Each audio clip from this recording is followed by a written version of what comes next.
Вітаю на моєму каналі! До свята Великодня хочу поділитися рецептом паски, яку готую вже не перший рік.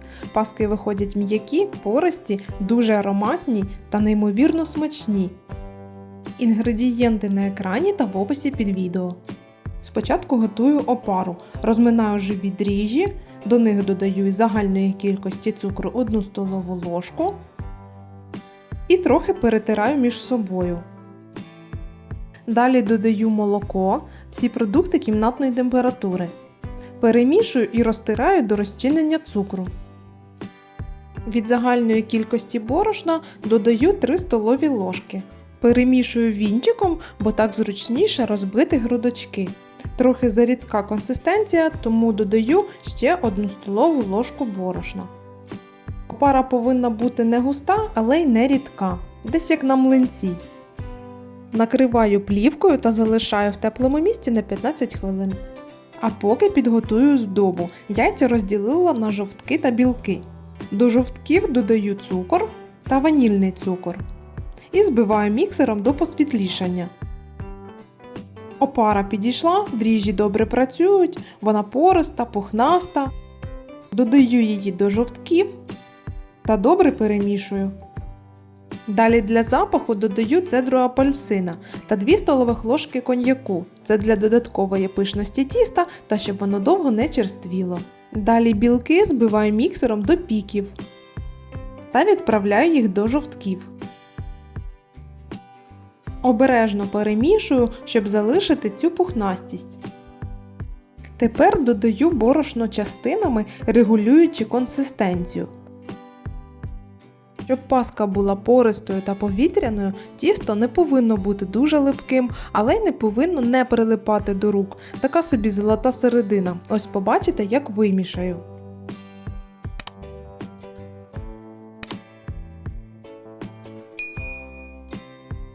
Коли додала майже все борошно, додаю дрібку солі для балансу.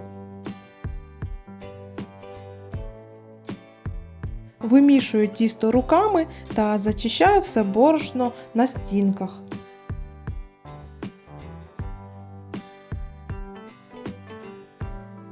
Тісто все ще дуже липке, тому додаю ще грам 50 борошна і добре його вимішую.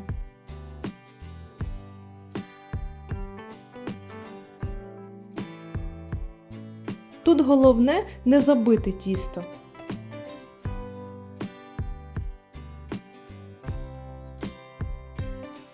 Ось консистенція тіста така, що починає воно відриватися від рук. Тому на цьому етапі додаю м'яке вершкове масло. Не розтоплене, а те, яке постояло з холодильника при кімнатній температурі пару годин. Вмішую його до тіста в 3-4 етапи, повністю вимішуючи кожну порцію. З кожним додаванням масла та його вимішуванням тісто стає еластичнішим і починає поступово відходити від рук. Додаю останню порцію масла та вимішую ще тісто 10-15 хвилин, щоб воно стало більш гладким та менш липким. Ось вже вимішане тісто і воно наче як відривається від рук. Зачищаю руки шпателем та згортаю тісто докупи. Ось воно ледь липне. Переміщаю тісто в іншу миску, цю змащую олією і в ній воно буде підходити. Далі накриваю плівкою та даю підійти в теплому місці годинку. Тісто гарно підійшло, таке волокнисте. Зачищаю шпателем, змащеним олією, та обминаю.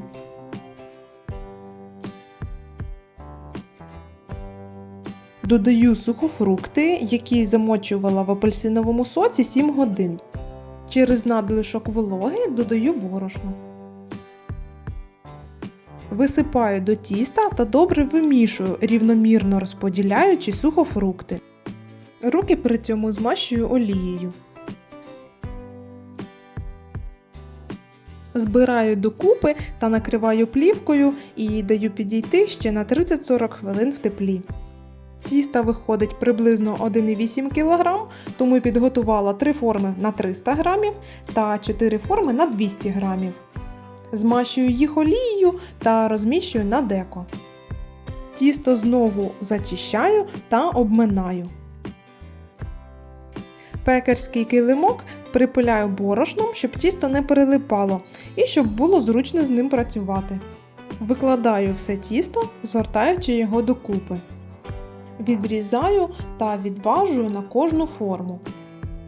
Для зручності обвалюю в борошні, щоб сформувати кульку.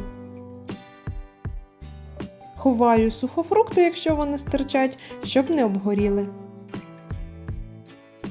Формую так всі форми.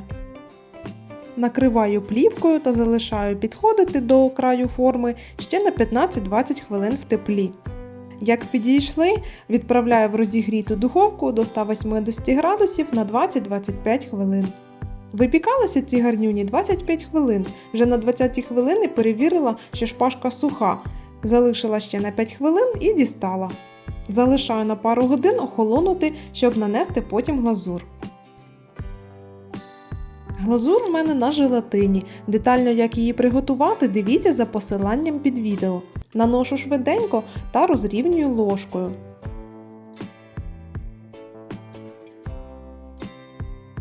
І відразу прикрашаю посипкою. На наступний день глазур повністю застигла та не прилипає. Формочки не знімаю, щоб паски зберігалися довше свіжими. Паска гарно ріжеться, дуже м'яка та ароматна. Дивіться, яка пориста та повітряна, така м'якенька та волокниста.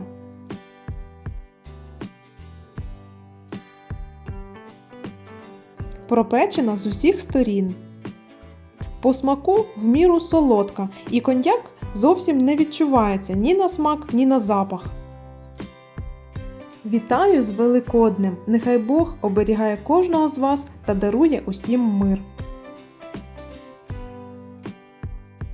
І, звичайно ж, підписуйтесь на мій канал та всім смачного!